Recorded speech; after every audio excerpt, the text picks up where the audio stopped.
His Excellency Mr. Georgios Gerapetritis, Minister for Foreign Affairs of the Hellenic Republic. Thank you, Mr. President, and I would like to thank the Permanent Mission of the Republic of Korea for convening the important emergency meeting. I would like also to thank Assistant Secretary General Jenka for his insightful briefing, and I welcome the participation of fellow foreign ministers and deputy foreign ministers, as well as of the High Representative of the European Union and Vice President Ms. Kallas in this meeting.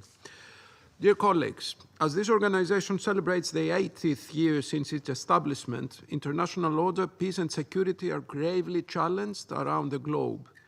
It is therefore our urgent and imperative duty to heighten our vigilance and intensify our efforts to meet and contain these challenges, protect international peace and security, and avoid escalations. Only in this way we will be fulfilling the core task of the Security Council. In the course of these last 2 weeks, NATO and EU's airspace has been violated 3 times, as Russian aerial means entered, contrary to international law, the territory of Poland, Romania, and Estonia.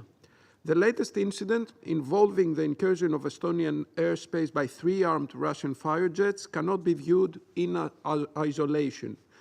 Reckless acts of this kind are not new, but their successive recurrence indicates they are not mere coincidences. As the saying goes, once is an accident, twice is a coincidence, 3 is a pattern. Greece unequivocally condemns the violation of Estonia's, and for that matter, any member state's airspace.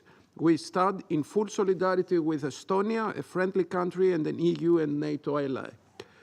Any violation of state borders, be it air, sea, or land borders, constitutes a clear and blatant breach of international law and the UN Charter, and is unacceptable, particularly coming from a permanent member of the Security Council.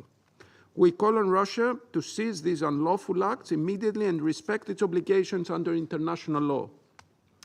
Colleagues, it is evident that this new escalation is a direct result of Russia's war in Ukraine.